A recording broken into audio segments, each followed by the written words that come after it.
Hi, and welcome to the Capital Forum's 7th Annual Antitrust Thought Leaders Interview Series, sponsored by KL Discovery. I'm Nate Soderstrom. I'm joined here today by Lisl Dunlop, who is a partner at Axinn, Veltrop, and Harkrider. Lisl, thank you for being here today. Thanks for having me. So we're going to talk a bit about vertical mergers, certainly a hot topic. Probably the headline of antitrust enforcement over the past 18-24 months. DOJ's challenge to AT&T Time Warner, lost at the district court level, lost at the appellate court level as well, subsequently dropped the litigation. Mm-hmm. What does AT&T Time Warner mean? And in particular, do you think the court defeat will have the agencies taking a step back on vertical merger enforcement, maybe being less aggressive about enforcement there? So I don't know that would actually be the result from the DOJ's loss. It certainly, it was very disappointing for the Justice Department to lose that case. And since the appellate decision, AAG Delrahim has come out with several statements about, maybe there's a different way for us to try these cases. And certainly having the agency lose that case may embolden parties who are going into the agencies to put the agency to proof if it's a close case. It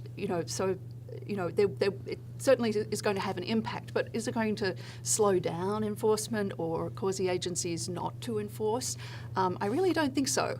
I think it was Debbie Feinstein, when she was head of the Bureau of Competition at the FTC a couple of years ago, always said, if we're not losing cases, then we're not bringing enough cases. And, the agency's role is to kind of, push the boundary and to try to make law. And, there were some good outcomes in the AT&T Time Warner case for the Justice Department, not the end result, of course, but there were several aspects of the decision that I think that they can look on and utilise as they go forward. For example, the Nash bargaining model, although in the particular case it was the particular outcome of the model, what they were seeking to use it for, was discredited. The actual, in principle, use of a bargaining model to model predictive effects of a vertical transaction was accepted by both parties. So that's an important factor going forward. The establishment of the same kind of standard of proof and burden shifting framework that you would utilise in a horizontal merger case being applied to a vertical merger case. That's also very helpful in terms of, preparing for litigation and working out how to take a case forward. So I don't think that the case is going to cause the Justice Department or the FTC, for that matter, to lift the pedal on vertical mergers. Right, and I think you alluded to a couple of these points, but certainly the Antitrust Division lost.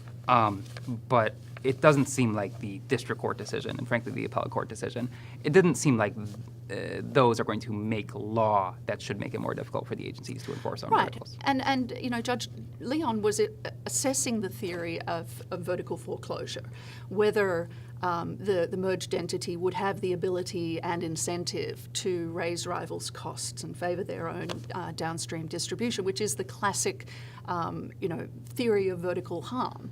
And that's one that we're going to see again. It was just that in that particular situation, with that particular fact pattern, that particular industry, which is incredibly dynamic, the court did not accept that would actually be the outcome. No question, it makes sense. On vertical mergers, and I think you've made this point, others have made this point, we're maybe seeing more vertical mergers. Maybe we're seeing fewer horizontal mergers. We're certainly seeing more vertical mergers. What do you attribute that to? So there've always been vertical mergers, of course. I think we're certainly seeing a lot more high-profile vertical mergers.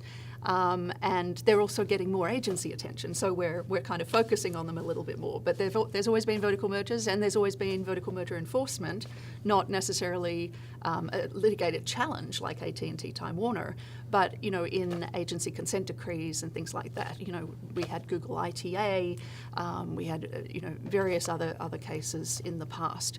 I think what has been happening in some industries, though, and healthcare is one that I watch particularly, is that there has been a lot of enforcement on the horizontal transactions. And so The FTC in particular has been very successful at challenging provider mergers. The DOJ was very successful at challenging the health insurer mergers a couple of years ago. And so that's left parties that are in fairly concentrated markets, in, for example, the healthcare industry, looking around for, okay, so what's next?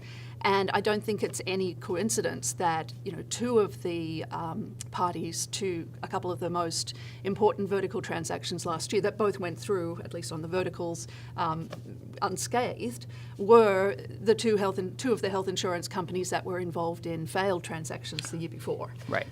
Yeah. So, especially in healthcare where, parties are looking to integrate across the value chain, where there is a slightly uncertain future in terms of where the regulation is going to come down, depending on what happens in the next presidential election, perhaps.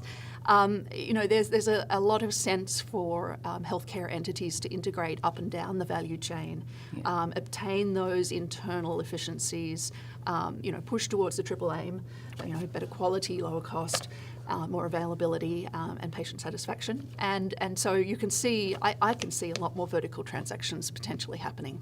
That makes sense. So, and you just alluded to this. Let's talk about efficiencies, whether in vertical healthcare deals or just vertical deals more broadly. I know, look, two things. I mean, the antitrust division did credit some level of efficiencies in the AT&T Time Warner challenge. Absolutely. And some people looked at that and say, hey, this is a step forward for the antitrust division. You also hear the other side, which is, look, we just have a terrible time getting the antitrust enforcers to recognize our efficiencies. They don't take them as seriously as we'd like.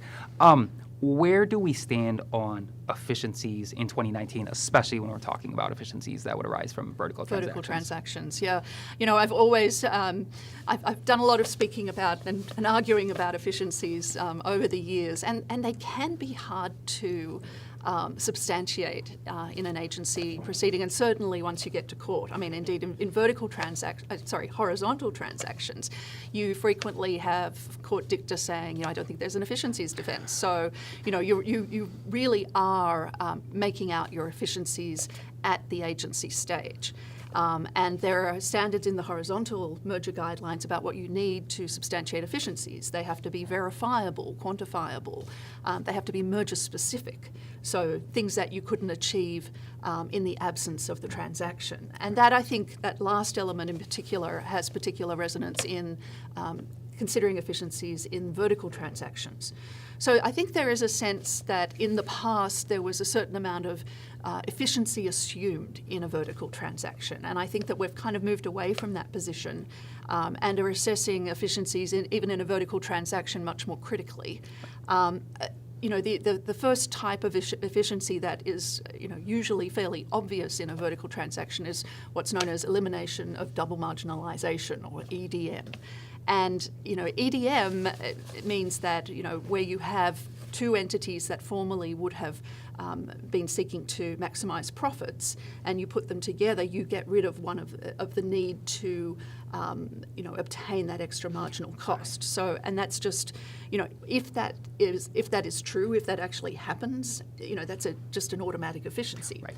I think what we're seeing, and there was a recent speech by AAG Delrahim about this, is people asking, is that EDM, is that elimination of double marginalization inherent in the transaction itself, in the merger transaction, or is there some other way that could have been achieved? Right. And the obvious alternative is by contracting. Now, contracting, it's very easy to say, oh, you could just do this by contracting, but there are all kinds of transactions costs and, other kinds of barriers to achieving an efficient contract that would actually achieve the same level of EDM. Right. But I think what we're going to see going forward is you are going to have to consider that and substantiate and make arguments to the agencies about why that contracting process would not work. What the detail would need to be that is raising the transactions costs, what the hurdles are to the two parties otherwise being able to achieve an efficient relationship other than by actually merging.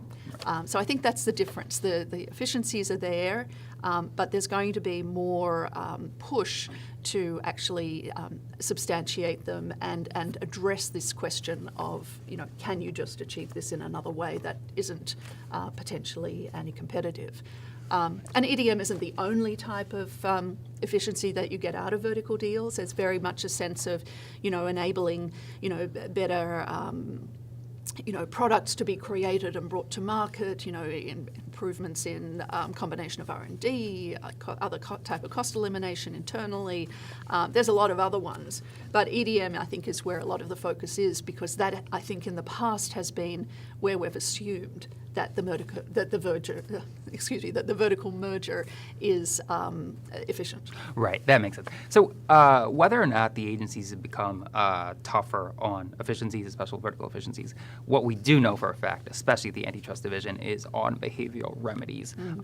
Whether they're completely off the table, whether there's just a much, much higher level of skepticism, may be unclear. But we seem to be in a situation where you're in front of the antitrust division, you think you're going to do a behavioral remedy, you're almost certainly not. The FTC seems to, you talk about Staples Ascendant, Orbital ATK, a couple of these deals that did close relatively recently subject to firewall conditions, and in the case of Northrop Orbital ATK, a bit more too, yeah.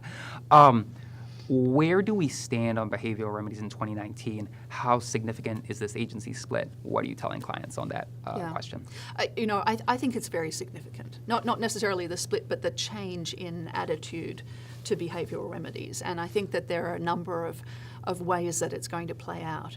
But first of all, it's true. If you go into DOJ, I think suggesting a behavioral remedy is not going to get much traction.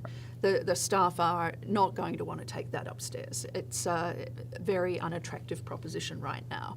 The FTC and both agencies have always said we prefer structural remedies over behavioural remedies. But if it's a true vertical problem, a structural remedy really is not going to resolve it. What you're really looking at for a structural remedy is the resolution of a horizontal problem, whether it be a potential competitor or something like that. The only way you can really remedy a truly vertical problem is with some kind of behavioural remedy. So, as I said, both agencies have always said we prefer structural remedies over behavioural remedies and point out the difficulties in administrability and things like that. But as you say, the FTC, even while maintaining that line, has in recent months issued several consent decrees where there are behavioural remedies. I think Northrop Grumman is a very special case because DOD and single buyer and that kind of stuff. And I think the agency was very careful to point out those limitations on using it as a precedent. But Staples Ascendant, coming back to the classic firewall type remedy to remedy a vertical concern on anti-competitive information exchange. Now, a firewall is not going to help if the concern is customer or input foreclosure, which I think are kind of slightly higher on the hierarchy of anti-competitive concerns when you're looking at a vertical transaction. So it really does remain to be seen if you have a deal that raises those kind of issues, whether the behavioural remedies are going to be available at the FTC. And I think that that's very much in question. But, so going into DOJ, if you have a transaction that, does not have a resolution other than via behavioural remedies, you have two choices. You can either, apart from not doing your deal at all, but you can put the agency to proof and try to get them to challenge your deal and take it to court, or you can try to do some kind of fix it first. And I think that with what actually played out in AT&T Time Warner and the way that both the District Court and the Court of Appeal approached the parties' offer of baseball arbitration, I think that has really highlighted a route to getting things done for people. Well, that's an interesting point in how the courts treated that question. But I mean, the next vertical merger litigation we see, who knows when it'll be, maybe it'll never happen. Do you expect the parties to take that same approach, which is let's put together basically our own behavioral remedy, put it in front of the court, and see if we can convince the court, at least on the margins, that this will be something that... Well, the interesting thing about that offer of baseball arbitration is although it's impacting behavior, it's not what I would call a behavioral remedy because it doesn't include in it any aspect of oversight. Right. There's no regulation. It's a contract. It's a contract. And so I think what this opens up, and Charis Posen made this point on the panel that we did yesterday, I think what this opens up is the possibility for parties to, think up front about these issues. Right. And not wait to be challenged and then do it, but think earlier in the process about, okay, if this is a really serious concern, is there some contractual mechanism that we can negotiate with the potentially affected parties that's going to deal with it up front? Right. And this isn't new, right? I mean, for No. 10, 15, 20, right, we have a vertical issue. There are 2, 3, 4 particular competitors who might be foreclosed by this transaction. Right. Let's make a deal with them before the agencies need to step in themselves. Right. And the obvious criticism of those kind of approaches is, well, the contract is, of limited duration. Right. It's terminable, after the 4, 7, whatever years of the contract, you're going to be back to where you were, and you didn't alter the structure of the industry. So you're just deferring the competitive problem. But when you're looking at industries like entertainment and like healthcare, I think, they are so dynamic. Oh, yeah. And there's so much going on that predicting effects 7 years out is very difficult to do. And so, potentially having this interim solution to kind of maintain status quo and avoid harm is the way forward. That makes a lot of sense. Lisl, we're going to wrap up. I think we've covered the entire universe of vertical merger enforcement questions. I'm sure there's more. So with that, again, I'm Nate Soderstrom, Capital Forum, Lisl, Dunlop, Axinn, Veltrop, and Harkrider. Again, sponsored by Kale Discovery. Thank you again. Thank you.